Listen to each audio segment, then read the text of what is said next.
I very rarely pimp my own supplies, pimp my own materials, pimp my own writings, pimp my own merch, although it's not really merch, it's just books, it's things that I've written. But I'm making an exception on this day. It's a week before Christmas, and if you're thinking of a Christmas gift for yourself, if you are a recovering simp, or of somebody else in your life who may be a recovering simp, we've all been there. Simping is an addiction, and it's one that has a biological component. It's something that, in a way, we all are trained to do simply by our biology, by the wiring in our brain, but it's something that we have to, just like other urges and other types of addictions, we have to train ourselves to overcome. And this is a short infomercial, if you will. This video is an infomercial on this occasion of a week before Christmas, where I am going to be pimping my simp works, my writings that have each in their own way addressed the simping issue.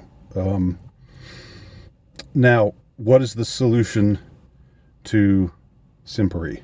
The solution is self-mastery. I want to also say that being anti-simp doesn't mean that you are in favor of being disrespectful to women, or discourteous to women, or even unchivalrous to women. It's not hostility towards women. It's not motivated by hostility towards women. It's motivated towards a wish to improve oneself, and it's motivated by a wish not to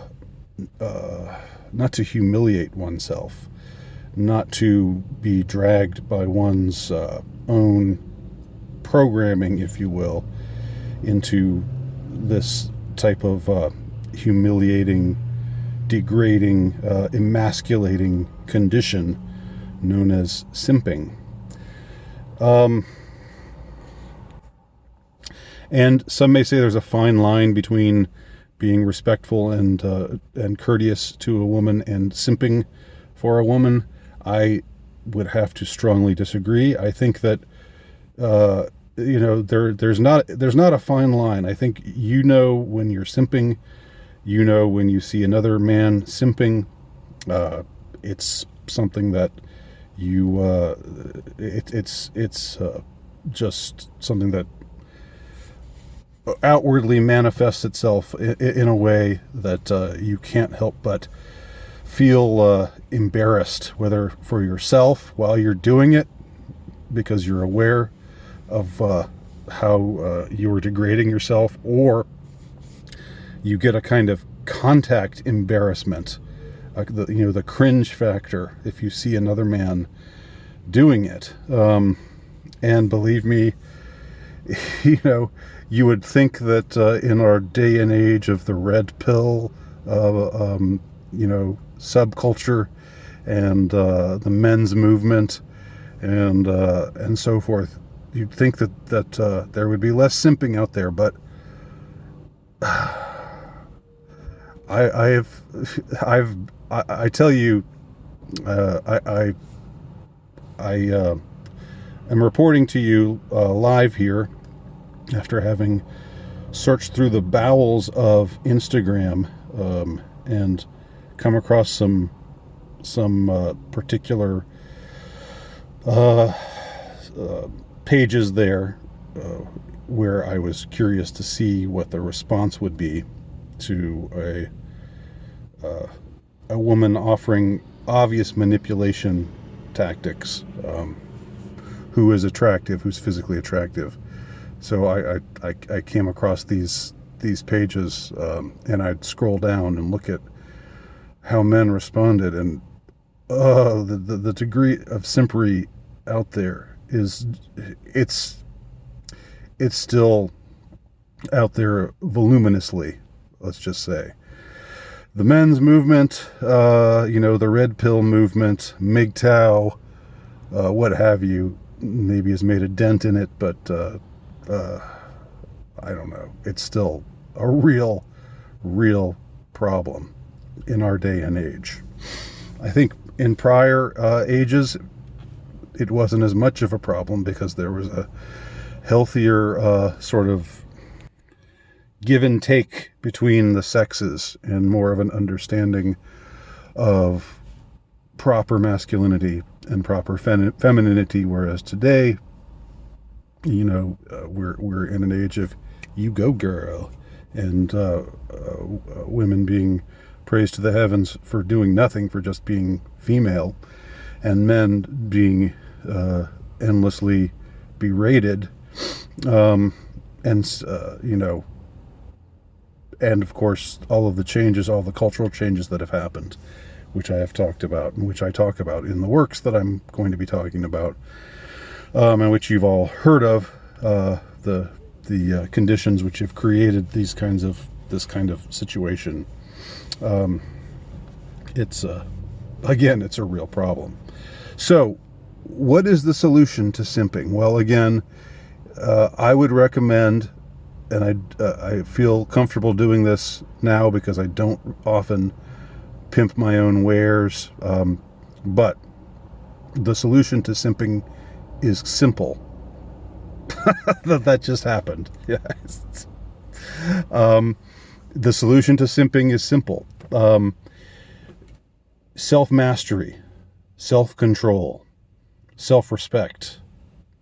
Okay, fine, but that sounds great, but how do you get there? Well, I have my own ideas about how you get there, and they are expressed in the following trilogy, one might say, of works. The first is something I wrote back in 2014. It's called Confessions of a Would-Be Wanker.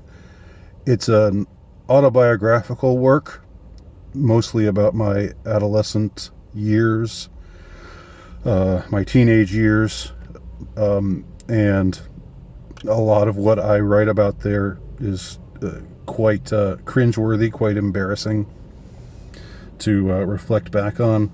But then again, like a lot of you, I had no direction, I had no guidance. That's where we're at. That's the condition for young men today. It certainly was when I was a young man, and I don't think anything has changed in that regard, unfortunately. So I was just flailing about and making an ass of myself, and so gradually I found my way out of that hole, and that's all discussed in my book Confessions of a Would-Be Wanker. The second thing that I wrote is something that I published back in 2018 in 3 different segments, and that's called Ruminations of a Low-Status Male. There's also an autobiographical component there, as you might expect, but also it's a philosophical work. It discusses the entire notion of wanting to be wanted, wanting to be needed, and how you face down that hunger and thirst for validation,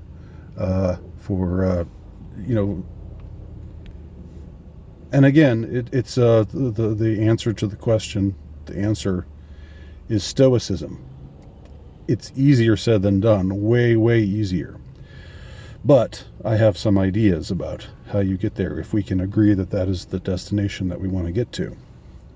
And the third work is something I published in 2019, which was specifically targeted to the incel population, or motivated by a desire to address the incel issues. And it's titled A Final Solution to the Incel Problem. That work was also written in segments, but it's also available as parts 1, 2, and 3 all together. And all of these are available for very cheap prices, especially if you buy it electronically. I pretty much made the prices as low as I possibly could. Unfortunately, you do have to purchase them through the evil Bezos network. There's no other way that they can be purchased right now. Maybe that will be different in the future, but I'm slowly weaning my way off the Bezos tit. But these works are still there, and I think whatever small portion of, whatever half cent or 2/3 of a cent or whatever, ends up going into the pocket of Jeff Bezos and his evil minions, I think it's well worth it for the contents of these works themselves. I do dare to say that myself as the writer of these works. So again, please give some thought to checking these 3 works out. If you're concerned about your ongoing simp addiction, if you've made some progress but not enough, and you want to get some counsel, if you will. I won't say advice because I don't give advice, but just some words of hopefully kind of wisdom from a man who's made mistakes, from a man who's been there and then some. I don't speak from some high, lofty place. I'm not blaring down at you, pointing my finger at you. I certainly have no right to do anything like that. So anyway, those are the 3 works I would recommend for all recovering simps. And are we all not recovering simps, men? Are we not simps? Are we not simps, again, in recovery? Simps who are learning, relearning, or perhaps learning for the first time proper manhood. Are we not all in that same drafty boat, that same leaky boat together in some regards, living in the time that we live in? So the links to these works will be below.